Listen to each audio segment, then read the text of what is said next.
दरअसल रामायण महाकाव्य की रचना किए वाल्मीकि एक ऋषि बनने के पहले रत्नाकर नामक एक चोर थे जो अपने पत्नी और 12 संतान के साथ जंगल में जीते हुए जंगल से गुजरने वालों से धन वस्तु निर्दय से लूट लेते थे। आजू बाजू राज्यों के लोग रत्नाकर के कारण उस जंगल से गुजरने से डरते थे। एक समय पर सप्तऋषियां वो जंगल से गुजर रहे थे और रत्नाकर ने उन्हें देखकर पकड़ लिया और उनके पास के अमूल्य वस्तुओं को उन्हें सौंपने को कहा।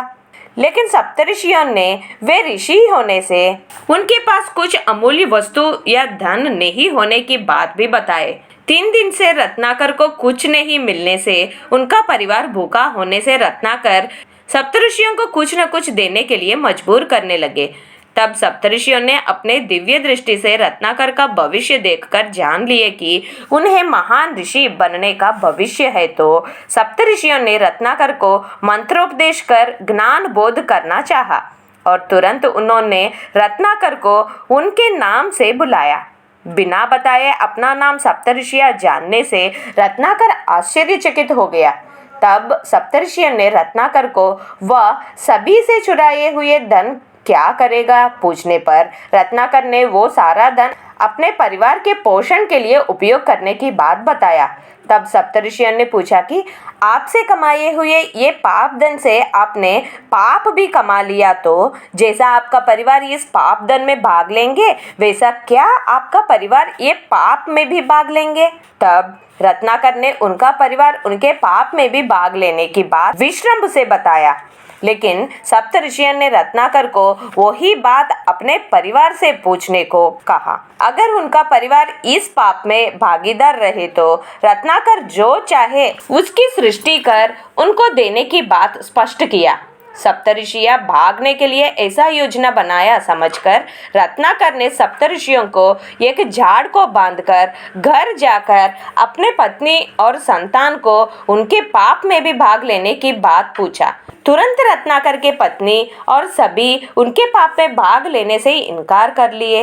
अपने पत्नी और संतान के बातों से वैराग्य चिंतन जागृत होने से रत्नाकर तुरंत सप्तऋषियों के पास आकर उन्हें बंधन से विमुक्त कर साष्टांग प्रणाम किए और उन्हें ज्ञान बोध करने की विनती किए।